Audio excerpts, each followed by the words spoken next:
yung mga programa kagaya ng MAIP, nagagamit nga as a campaign tool, no, ng mga politiko natin. So, yun yung nakikita ko dito, Admar, no? Hindi maganda itong nangyayari kasi that is not using, no, efficiently yung resources ng gobyerno. Kasi ang nangyayari pa nga dyan, Admar, halimbawa may allocation sa mga congressman o sa mga politiko, may allocation, posible na hindi nga nagagamit pa yung ibang allocation dyan eh. Nananakaw na lang, ibubulsa na lang yung allocation.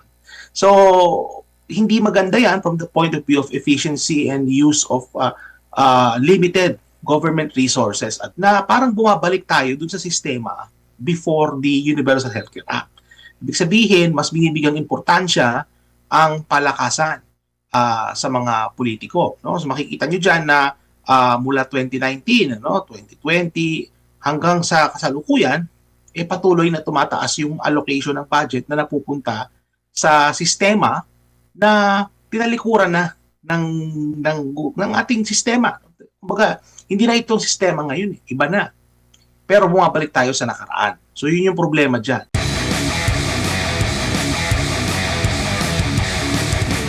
Ito pong issue natin dito sa EPAL fund daw o di kaya panibagong mukha ng pork barrel. Ito pong medical assistance to indigent and financially incapacitated patients o MAIF, no. Meron lang tayong ipapakita. Siguro yung pangalawang picture, yung budget allocation. Meron ako ipapakita sa inyo. Pwede na ba natin na maipakita? Yan po, Doc, no? Yung kulay, dilaw ba yan? O parang yellow? Yung nasa left side ng inyong mga screens po, mga kapartner, yan po ay allocate na pondo para po sa PhilHealth. Okay? Yung nasa right side naman po, yan po yung MAIF, no?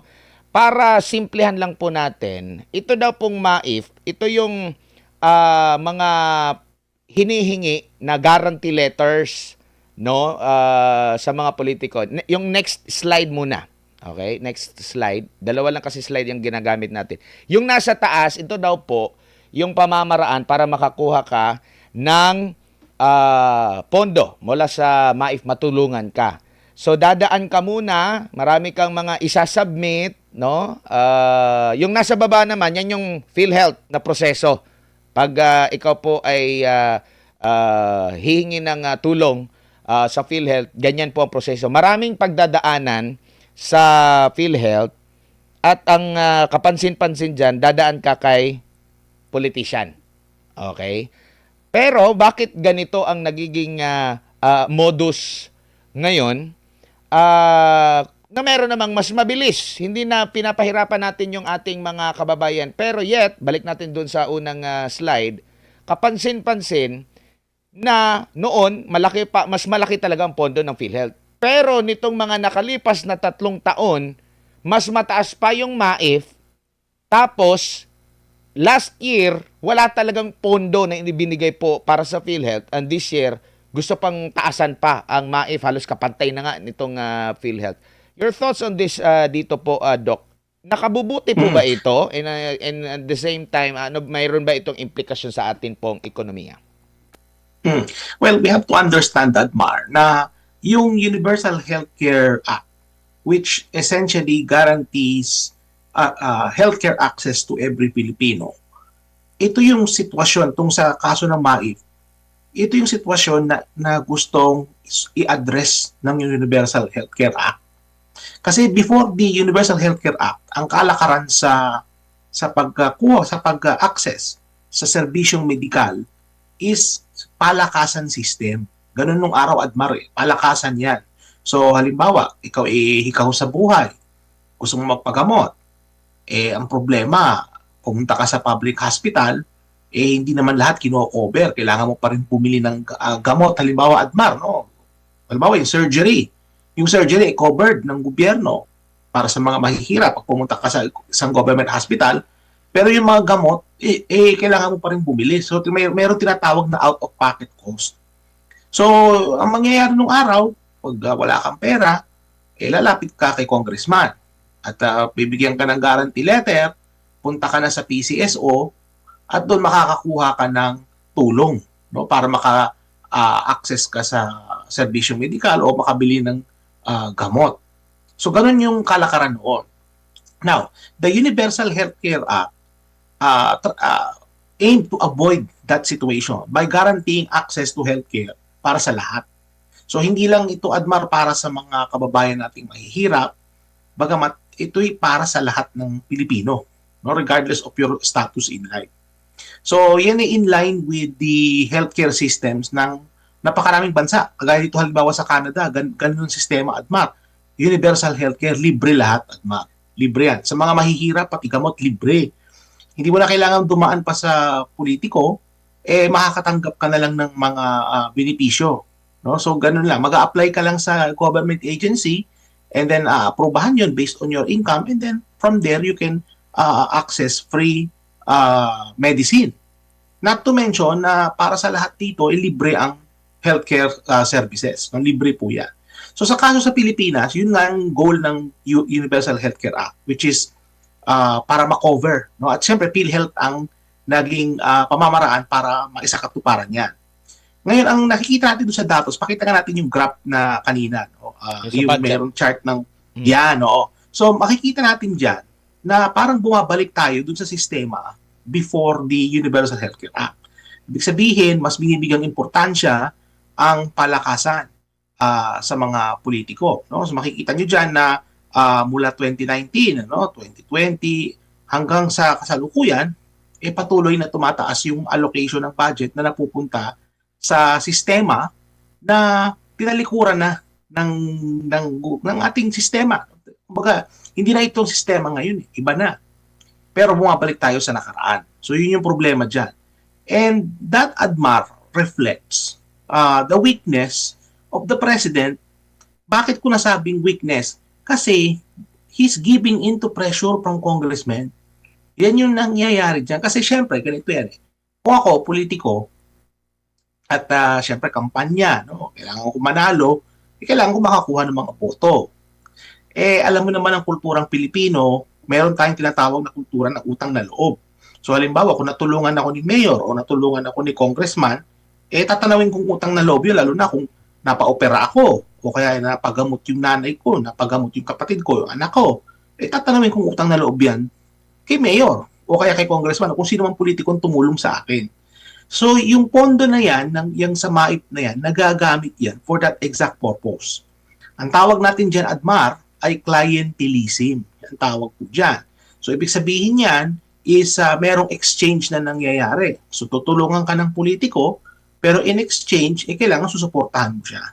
So, bumabalik tayo muli doon sa ganyang sistema.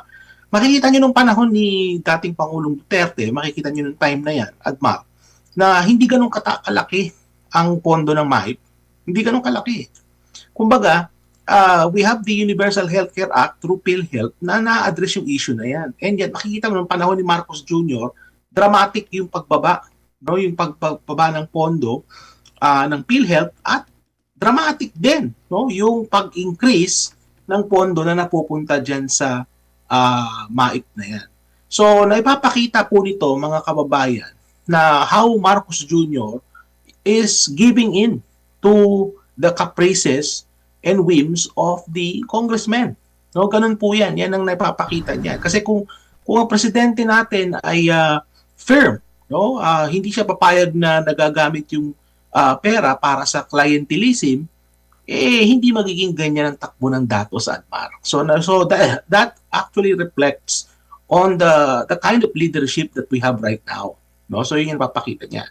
Ngayon, doon naman sa tanong mo, Admar, about the economy, syempre, alam naman natin na ang kalusugan ng mga mamamayan, that determines, in large part, no, yung quality ng mga manggagawa na meron tayo.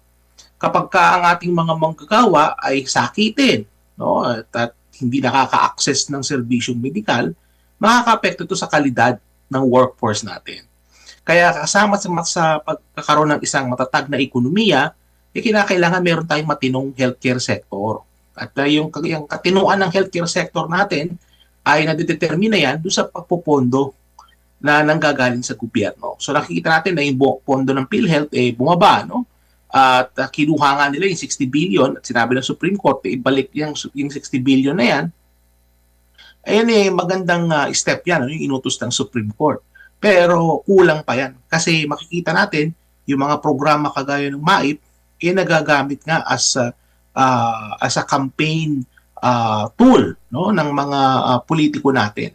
So, yun yung nakikita ko dito, Admar, no? Hindi maganda itong nangyayari kasi that is not using, no, efficiently yung resources ng gobyerno.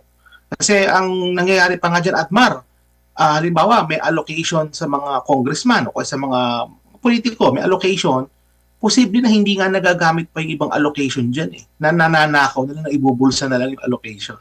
So, hindi maganda yan from the point of view of efficiency and use of limited government resources at bar. Opo. Last 2020, 2020, ay di pala, 2013, yung Belica ruling ng Supreme Court, Doc, no? Sinasabi doon na unconstitutional yung PDAF, yung Priority Development Assistance Fund, o mas kilala sa tawag na pork barrel. Kasi nga, hindi pwede na nasa Congress, either congressman ka man o Senado, na mag-exercise sa trabaho ng nasa executive. Kumbaga, ang taga-execute, tagapagpatupad ng mismong programa ay si executive lamang po. Kasi during that time po, merong certain na parang inilalaan na pondo sa kanila, tapos sila ang magde-decide kung para saan ito, ano mga projects. Marami tayong nakakausap din na Doc na mas lumala pa raw ito no? At ito daw, sabi ng mga kritiko nitong MAIFIP, no, na ito'y malinaw na pork barrel kasi hindi ka makakakuha kung hindi rin merong permiso mula mismo kay politiko po. Doc, kayo ba'y naniniwala na isang form of pork barrel ito na idineklarang unconstitutional na rin ng Korte Suprema po, Doc? Well, yung mga kritiko ng MAIP, no, I actually urge them to seek judicial relief. No? Punta sila sa Supreme Court para i-declare na unconstitutional itong pag-allocate ng pondo papunta sa MAIP. And Admar, tama, no? It violates yung tinatawag nating separation of powers.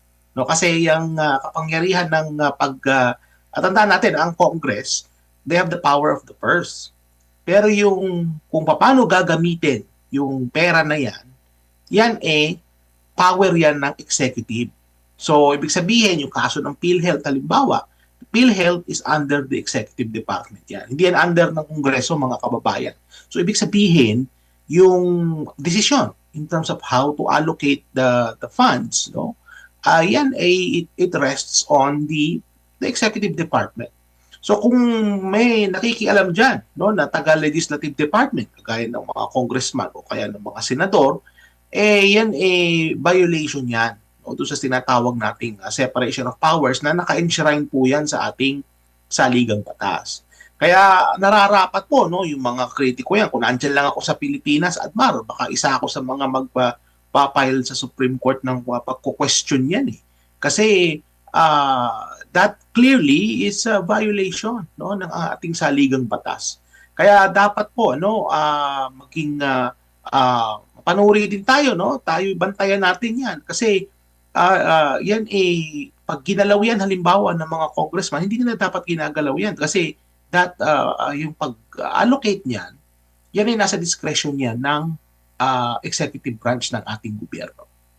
Opo. Meron namang side ang palasyo ukol dito na ito ng MAIFIP ay pamamaraan para daw makuha yung zero balance billing ng mga pasyente. Do you think, realistic ba yung zero balance billing? Pangalawa, pwede ba itong makamit kung dito na lang sa PhilHealth po ilaan, lakihan na lang kasi marami tayong mga nababasa din na mga komento ng ating mga kababayan. Yung mga regular na nagbabayad, no, yung mga direct payers talaga sa mga premium or sa mga bayarin dito sa PhilHealth, yung mga kumikita, no, yung automatic kinakaltasan yung kanilang sahod kasi yung iba nagkakasakit sila, ang laki-laki ng billing nila, tapos maliit lang yung kanilang nakukuha mula sa PhilHealth kaya mapag-isip sila grabe ang halos kada buwan ako nagbabayad tapos ganito lang pala yung makukuha ko. Any thoughts on this? Oo. Alam mo, Admar, in principle, dapat yung mga basic medical services, no? So halimbawa, gaya sa ating mga pasyente na mayroong sakit sa bato, no? Yung dialysis halimbawa, yan ay dapat fully covered yan. Yung mga basic, no, na mga medical procedures kagaya ng mga simpleng surgery halimbawa, yan ay dapat kino-cover yan. At realistically, kayang ma-cover yan ng PhilHealth. Ang problema kasi, hindi nako-cover yung iba dyan. No? Kasi ang claim nga is yung PhilHealth ay hindi nagbabayad. No? In fact, Admar, may mga doktor pa nga na hanggang ngayon nagrereklamo kasi hindi pa sila napapayaran. So meron pa rin ganyan mga kaso. No? Even after the implementation ng Universal Healthcare Act, meron pa rin tayong mga doktor at mga ospital na nag-aantay pa rin silang mabayaran. So, ang batas, mga kababayan, maganda yung intensyon. No? In fact, yung pagkakadisenyo ng Universal Healthcare Act natin, maganda yung disenyo, yung pagkakadisenyo ng policy. Nagkakatalo tayo, Admar, sa pag-implement ng polisiya. Doon palagi ang problema sa ating bansa. Maganda yung mga batas na ipapanukalat, na ipapasat, na lalagdaan. Pero pagdating na sa pag-i-implement, doon po tayo nasisira. At nakikita natin is nagkakaroon ng mga stopgap solutions, kagaya itong MAIP, to address the inefficiency ng pag-i-implement ng polisiya. So, ganun yung nangyayari dyan. At syempre, nakikinabang din yung mga politiko dahil nga sa konsepto ng utang na loob. So, in principle, dapat nako-cover yan. Ngayon, Admar, meron mga klaseng mga karamdaman na may mga tinatawag silang advanced na mga conditions, no? Kagaya halimbawa ng cancer o kaya mga chronic diseases na hindi lahat nako-cover. Pero dapat yan mako-cover na rin, lalong-lalo na sa mga kababayan natin na mga mahihirap, no? Yung sa mga indigent. So, ibig sabihin, yung mga vulnerable groups sa ating bansa, no? Kagaya halimbawa ng mga mahihirap, yan ay dapat fully covered sila. No? Yun yung principle dyan. Kaya lang ang nangyayari is naaabuso yung implementation. Kaya nagkakaroon tayo ng tinatawag na mga MAIP na yan. Kasi nga nagagamit ng mga politiko yung inefficiency ng pag-implement para makinabang sila. No? So yun yung nangyayari diyan, no? So I mean ang pinaka solution diyan really is proper implementation nung batas. Kagaya halimbawa, part ng implementation, Admar, is yung pag-allocate ng mga funds, no? That is part of implementation. Ang problema, kinuhaan pa nila ng pondo yung PhilHealth. Paano sana mapopondohan, no? Yung mga programa para sa ating mga kababayang vulnerable, kagaya ng mga mahihirap, kinuhaan pa ng pondo. So, doon talaga nagkakatalo, Admar, no? In terms of yung pag-i-implement nung mga pulisiya na yan. Opo.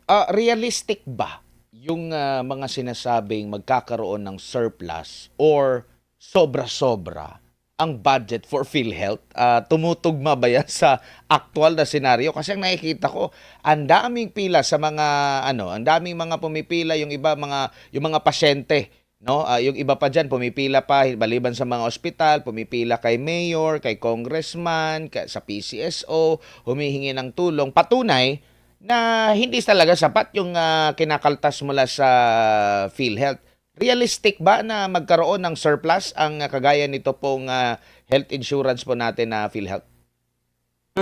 By design, Admar, yung mga programa ng PhilHealth, dapat they should be running deficits.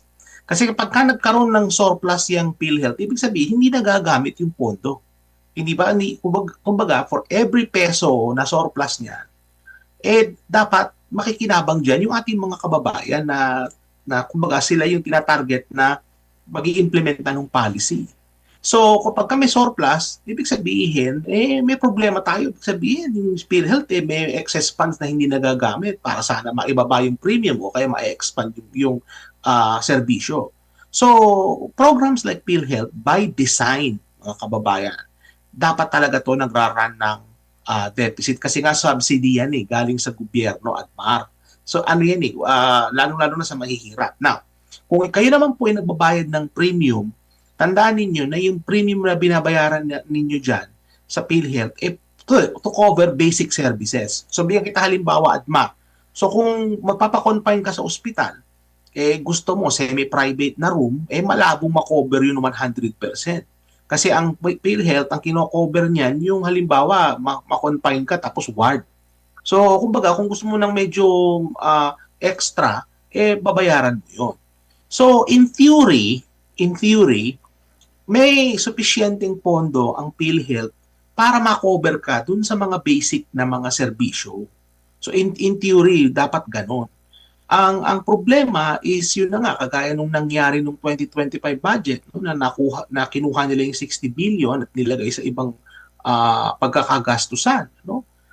Yun yung naging problema dyan. Sana yung 60 billion na yun, nagamit po sana yun para sa ilang kababayan natin sana at marang makikinabang dyan for treatment ng kanilang mga karamdaman. So, again, I just want to reiterate, yung mga programang kagaya ng PhilHealth, by construction and by design, dapat yan po talaga ay deficit. It should be running a deficit kasi ano yan healthcare program yan ng gobyerno. Dapat nga pinopondohan pa yan galing sa budget para to make sure na lahat makover, no? At garantisado na pag pumunta ka sa ospital for the basic services, no, yung na kino-cover ng PhilHealth under the law and under regulations, mako-cover at MAR.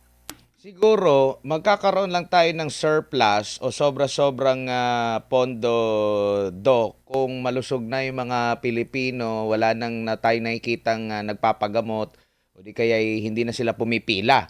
No? Kumbaga, nagastos doon at malusog sila. Pero hindi po Sad to say, marami pa rin po sa ating mga kababayan ang tuloy-tuloy. Kaya nga meron mga programa, di po ba, sa telebisyon, sa radyo, na nag-ano ng tulong at malimit po dyan yung mga medical assistance. No? At hindi naman ito kagaya ng insurance din, Doc, sa mga private, no, na mga kumpanya na tubo, merong inaasahang tubo. No? So talagang, kumbaga, halos palugi kung kakayanin. Pero at least naibigay mo. Ito yung malinaw. Pero ang sisikat lang kasi dito, Doc, yung PhilHealth, hindi si politiko.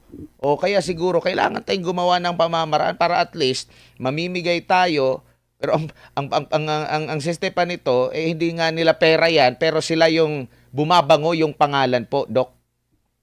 No, tandaan natin kasi ang PhilHealth revenues, no, yung pumapasok na pera sa PhilHealth, nanggagaling yan sa contribution ng mga members at nanggagaling din yan sa subsidiya na binibigay from the government. So, ibig sabihin, yung pera na yan, hindi pera yan ng politiko, Admar, kasi pera yan ng mga miyembro at ng subsidiya ng gobyerno. So, kumbaga, nangyayari kasi ngayon dyan sa MAIP, nagiging substitute na siya sa PhilHealth, which should not be the case. Kasi nga, that actually might be a violation of the Universal Healthcare Act. Actually, baka nga may violation pa yan, hindi lang sa Constitution, Admar, baka yung mismong batas ng Universal Healthcare Act ma-violate yan. So, kumbaga, ang pinupunto ko dito is, sabi ko nga kanina, yung PhilHealth, by design and by construction, dapat talaga palugi yan. No? And kapag kumikita yung PhilHealth, may problema tayo. Hindi dapat kumikita yung PhilHealth kasi yung disenyo na yan talagang dapat na negative yan palagi kasi nga ano yan that is a subsidy program sa ating gobyerno. And hindi rin ito pwedeng gamitin ng mga politiko para pang-epal nila kasi nabanggit ko rin kanina na yung pondo ng PhilHealth, hindi kanila yan. Galing yan sa contribution, kinakaltas nga yan, Admar, di ba, sa sahod. No? Pagka makita mo yung inyong pay stub, makikita niyo na may PhilHealth deduction dyan. So galing yan sa pawis at pagod ng mga mamamayan, ng mga nagtatrabaho. At galing din yan sa taxes na binabayaran ng natin lahat, no? Galing mismo yan sa gobyerno through taxes at MAR. Opo, and ang ano din kasi nito, yung PhilHealth napaka ano, kumbaga mabilisan, hindi mahaba, walang red tape. Marami kang dadaanan. Eh 'di ba? Meron pa nga tayong Red Tape Authority kasi naisip dati ni Pangulong Rodrigo Duterte na mabawasan kasi ang dami talaga, ito yung cost ng mga pila. Nakikita nga niya na nagalit pa nga siya na if ever man na laging pabalik-balikin, abay may something na dyan. Gaano ka laking problema pag mga kagaya nitong may mga red tape, marami mga dinadaanan, mga proseso, Doc, sa epekto nito sa ekonomiya? Ano naman ang magandang maidudulot pag seamless ang transaksyon ng tao sa gobyerno po, Doc? Punta muna tayo at Mara sa pinaka-extreme na possibility, which is halimbawa, it's a matter of life and death, no, na makakuha ng treatment ng medical procedure ang isang mamamayan. Dahil sa tagal ng pag-approve, no, dumaan muna kay politiko, kesyo kumuha ng guarantee letter, kung ano-ano pa, namatay na lang yung pasyente. Di ba? Ano yun? Nangyayari yan, mga kababayan, na hindi man lang nakarating dun sa stage na makaka-receive ng treatment kasi nga because of the red tape, ang haba ng pila sa labas ng opisina ni congressman para hihingi ng guarantee letter. Pagdating ng PCSO, ang haba ng pila. Yung pasyente, nakaratay na. Bago pa makuha yung assistance from PCSO, namatay na yung pasyente. So nakakalungkot, mga kababayan, no? Nangyayari po yan sa totoong buhay. So kung ganyan ang sitwasyon, no, na hindi na-address yung problema, no, sa pangkalusugan dahil sa inefficiency, ultimately that will have an impact sa kalidad ng workforce na meron tayo. So ibig sabihin, magkakaroon tayo ng workforce na hindi malusog. At yung kahinaan ng kalusugan ng ating mga mamamayan, yan ay dahil sa inefficiency ng ating gobyerno. So hindi maganda yan, Admar, no, from the point of view of the economy, kasi it will have direct impact sa kalidad ng human capital na meron ng bansa.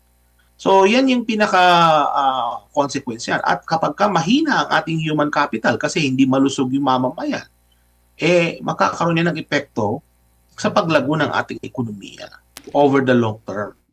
So, kumbaga, the Universal Healthcare Act, no, by design, nung yan binuo, no, ng mga magagaling na mga minds, no, during that time, kabilang dyan si dating Congressman Harry Roque. At Mark, kung maaalala mo, isa ito sa mga isinulong na batas ni dating spokesperson Harry Roque. Naalala ko lang bigla, no, kasi pag Universal Healthcare Act, laging napapasok sa isip ko si Harry Roque.